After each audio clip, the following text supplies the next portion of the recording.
It's quite a dull and dreary day in the UK today, as usual. Yeah. But you have a bright sunshine. Am I right? Because I say it's very bright in your room, right? No, that's my desk light. Oh yes, sorry. I have a very good desk light. Okay, good. But no, we haven't seen the sun for a while, as is usual at this time of year, as you would know, having been in the UK. Yes. What is the weather like in Shanghai at the moment? Today is sunny, but it's very cold, actually. Yeah. Very, very cold. And it's dark outside. I don't like it. Yeah, and there's a problem with the heating system in our building. Now I'm in my office room, and it's cold. So you can say I still have my jacket on because it's cold. We have the same problems in our department, that sometimes the heating isn't working and we have to teach in coats, and yeah, it's the same. But I'm sure our temperatures aren't as low as yours. I think it's pretty much similar because now I'm living in Shanghai. It's very similar. It's not as cold as the UK, because the winter in UK is longer, relatively longer. In Shanghai, it's slightly shorter, but in terms of temperature, low temperature, pretty much close. I think maybe Nottingham is colder, right? But southern England, maybe, yes. Yeah, so yeah. Yeah. It's But one. I mean, you have Sorry, radiators. You have radiator, and Shanghai people we don't have radiator, so it's very cold. We just have the air conditioner, and sometimes it's just does the work. Yeah. Yes, well, I can see that could be a problem. But that assumes our radiators are working. As often they're not. There can be problem with air conditioner, right? If like you have a house, you may just have air conditioners in your, bedrooms or some place. You don't have air conditioner everywhere. Like you go to toilet or somewhere, can be freezing, but it's warm in the room, right? Yeah, that's the problem with air conditioners. Yeah. Well, I have the advantage of having a very small dog who sits on my lap most of the time, and she saves our heating bill because she's very, very warm and she keeps me warm.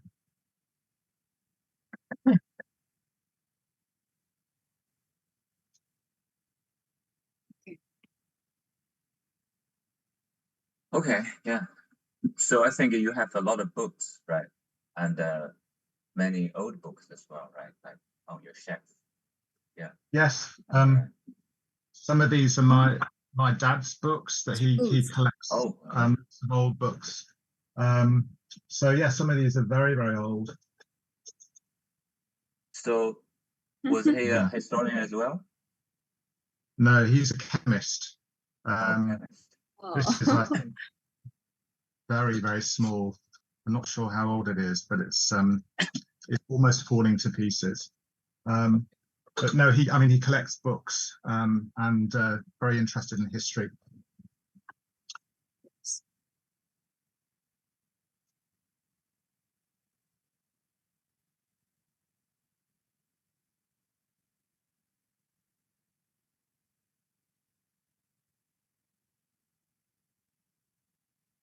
On the subject of cold winters, my Chinese mother and father-in-law don't use the radiator at all. They don't believe in it. They just, like, when they go to bed, they have like 2 or 3 woolen quilts, and that's the way they keep warm at night. And if they get cold in the daytime, they stand up every few minutes and do some skipping or do some jumping, and then they sit down again. It's very cost-effective and frugal way of living.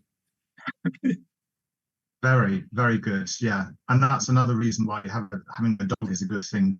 Forced to take her from and to collect. Yeah, to be honest, I really miss UK. I think heating system is one of them. Yeah. Like it's very warm in your room, right? You don't have to have jacket inside. Yeah, that's one thing. Yeah. Well, yes, Yes. Go on, John. Yes. Sorry to interrupt you, but I think it's time to start. Yes. Okay. Sure. Maybe we can talk. Give it to you. Yes. Yes. Please. Okay, thank you. So yeah. Over to you, Jimmy. You are our boss right now. Yes. Thank you.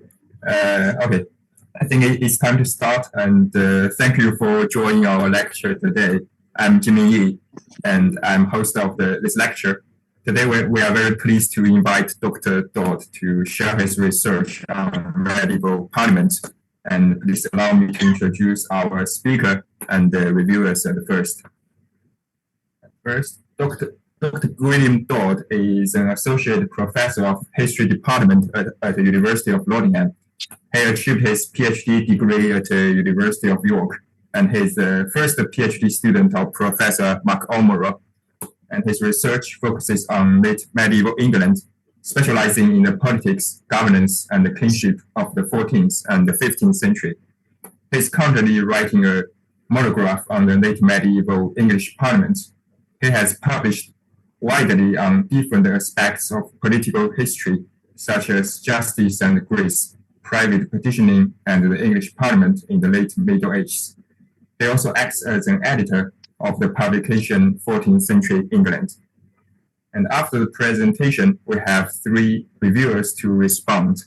They are Dr. Mingjie Xu, based at the Fudan University, also the organizer of this lecture, and Dr. John McGovern from Nanjing University, and Dr. Jiaxin Huang from Shanghai Normal University. At last, everyone can ask questions either by turning on the video or typing in the chat board. Okay, so let's welcome Dr. Dodd again. Take your time, Gwilym.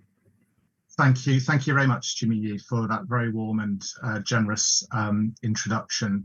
I'd like to begin by saying what a great honor it is to have been invited to give a talk to the Center for the History of World Civilizations at Fudan University. And I would like to express my thanks to the Center and especially to Dr. Xu Mingjie for reaching out to me and for organizing this event. I'd also like to take the opportunity to say how pleased I am to be speaking to a Chinese audience and to extend a very warm hand of friendship across the world from a very damp and grey UK. I travelled extensively in China with my family in 2016, and I have very, very fond memories of our time there. And it's really great to reconnect with your wonderful country. So I'd like to now turn my attention to the subject of my lecture, the late medieval English Parliament. And this is where I attempt to share the screen. So here we are. Right, can I just check that that is showing for everyone? Yeah. Yes, so yes. Yeah, that's excellent. I'm just going to try and, here we are. That's great. So Parliament has been a subject I've been working on for at least 20 years. And it's one that continues to fascinate and indeed to challenge me. It's not a topic that is nowadays particularly fashionable because of its association with the old style constitutional history of the 19th century, and because of assumptions that we already know all there is to know about the English Parliament, and that there are more fruitful areas to investigate if we wish to understand politics and governance in late medieval England. These are misplaced assumptions because they downplay the centrality of Parliament to political life in medieval England, as well as the centrality of Parliament in defining the scope of the King's power in this period. In particular, I would highlight two key points in defence of parliamentary history. My first is as follows.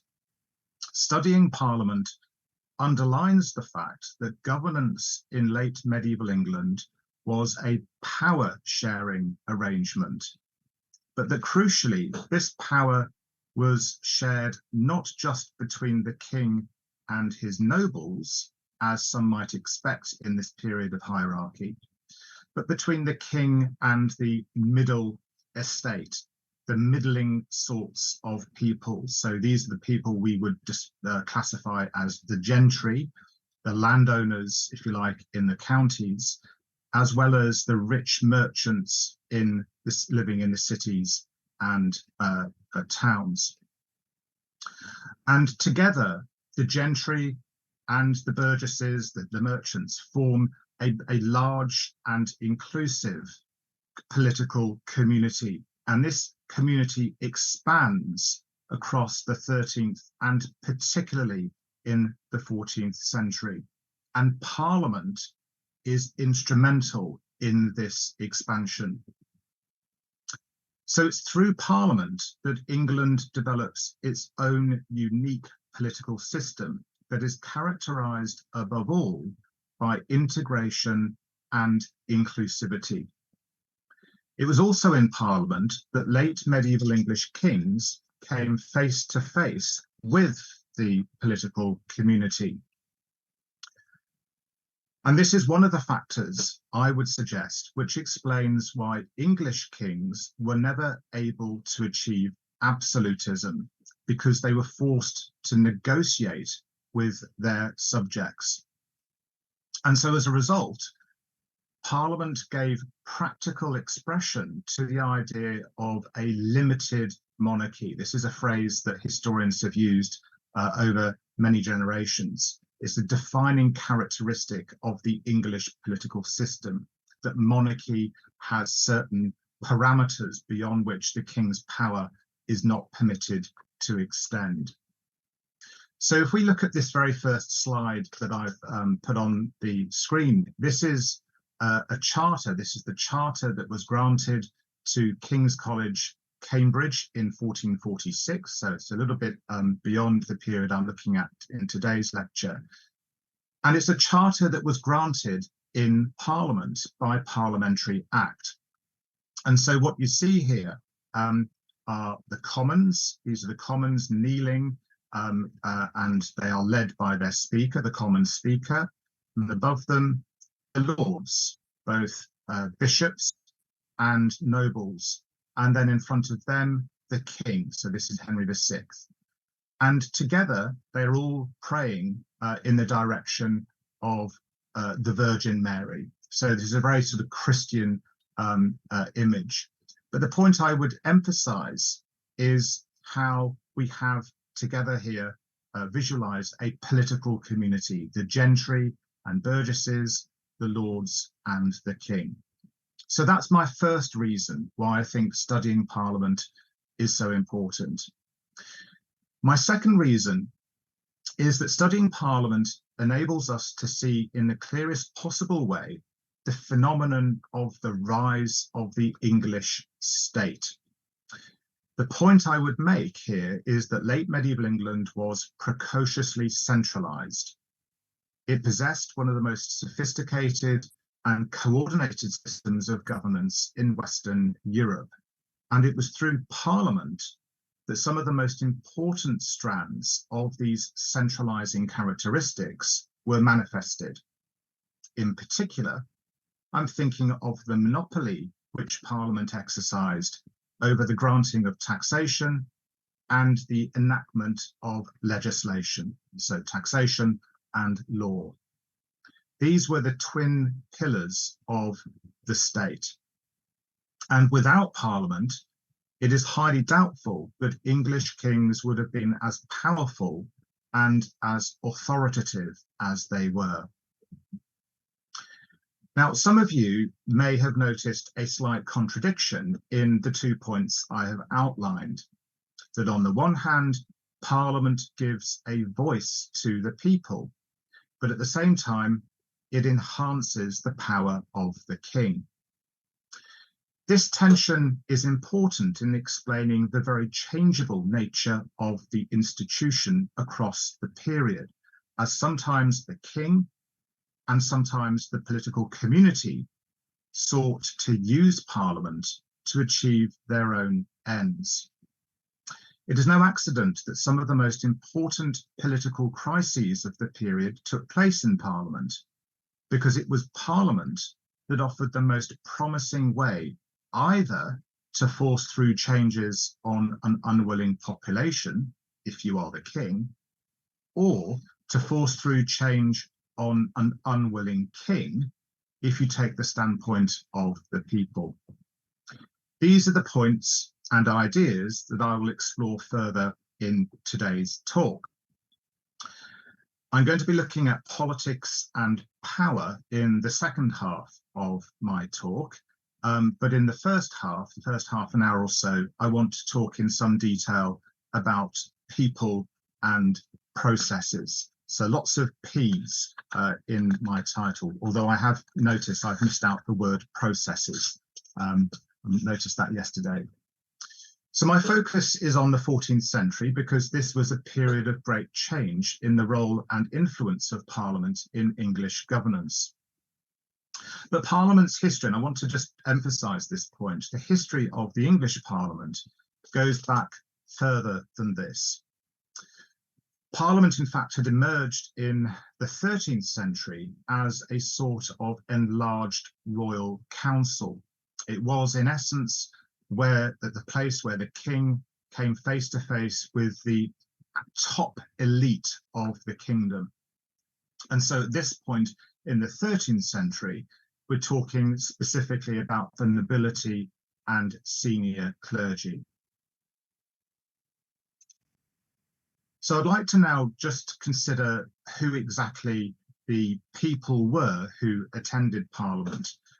And you'll see on this slide, one of the earliest representations of Parliament, of the English Parliament. And you'll see from the date that actually this was drawn up in the early 16th century. So we don't actually have a medieval representation of Parliament, but this is a fairly accurate, I think, representation of how it might have looked and how the people will have positioned themselves. So the very first person, of course, to mention is the king. Here he is, seated very prominently on his throne, wearing his crown, very nice too, surrounded by the senior members of the political community, including the Archbishop of Canterbury, that's his coat of arms, and the Archbishop of York. It's worth very briefly pondering the perspective of this image, because you'll see that although the king and these figures are in the distance as the eye looks at this image, they are in fact much bigger than everyone else. And that, of course, reflects the fact that the king and these immediate allies of him are the most important figures in the political structure. In other words, it's organized. This image shows how the political society is organized according to status and rank. So in front of the king, the bishops, and I'm not quite sure who these figures are, but I suspect they could be the most important nobles. But in front of this group on the podium are seated on the left-hand side the bishops. You can see that they're wearing their bishops' hats, and then also the abbots and the priors. So these are the men of religion.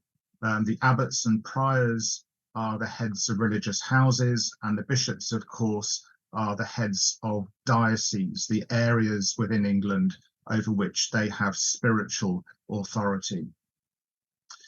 On the right-hand side, we have the lay lords. So these are the spiritual lords, the religious lords, if you like. And here we have the lay lords. On the front row are the earls, and behind them are the barons. And I suspect also these are barons as well. Now, the point to make about this collection of spiritual and temporal lords is that they, in theory, include everyone who is a bishop, everyone who is a nobleman, everyone who is an abbot. A very early principle, organizational principle of Parliament, is that the king must summon everybody who belongs to that particular social rank. It is about inclusivity. The king cannot just simply summon the people who he likes to Parliament. They have to be everybody belonging to that particular rank. I'll come back to that image in a second, but I just want to give you a sense of the numbers that we're talking about. So here we have a writ of summons for the Parliament of 1295. It's one of the earliest surviving documents showing this particular aspect of Parliament's history. So in the red box, we have the spiritual lords. So these are the bishops, who number around about 12 to 15 bishops. Then we have the abbots on these two columns. So there you'll see there are about 30 or so, and then a smaller number of priors. And in strictly hierarchical terms, the spiritual lords are considered to be the most important element of the lords. So below them in the blue box are the lay lords or the temporal lords. And here are the earls. So there are 10 earls who were summoned in 1295. And then we have a much larger number of barons. And the number of barons could be as many as 50 or 60. It varied from one parliament to the next. And then in the green box, and very importantly, we have what I've described as the professional element within Parliament. So these are the lawyers and the clerks. These are the people who make Parliament run. So if we go back to this image, you'll see in the centre the lawyers, and here are the clerks who are writing up the proceedings of the Parliament. There are two other elements in Parliament which are depicted in this image that I want to very briefly mention. At the very bottom of the image, you'll see, unfortunately, the image is quite damaged, but these are what I presume to be petitioners. Now, I'm not going to talk too much about petitioners today, even though I've written quite extensively about it, but it's an important reminder that Parliament is open to a wider group of the King's subjects who, if they have complaints or requests, can come to Parliament and request the King's intervention. And then finally, of course, the Commons. Here they are in the top right-hand corner.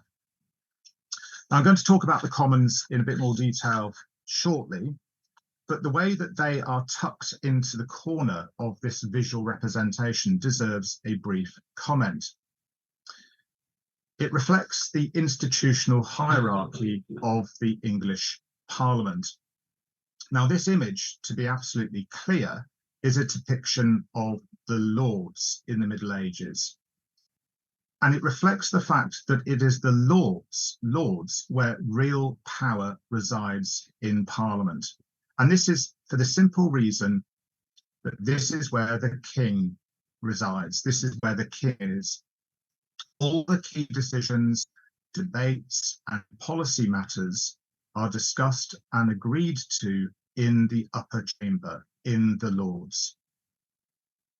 This, of course, is in great contrast to today, because real power in the UK Parliament today resides with the Commons. The present King, as we all know, has no power. Constitutionally, he must act apolitically. But it's interesting just to very briefly reflect on the comparison between the medieval Parliament and today's Parliament, because even today, symbolically, the Lords remain the core of the Assembly. And I've just chosen this image just to illustrate this particular point. So this is Charles opening Parliament early last month on the 7th of November. And you can see actually the likeness between the depiction of the early Tudor / medieval Parliament and today's Parliament. with the king sitting on the throne with the lords in front of him. And you can see how the garments that the lords are wearing are very, very similar.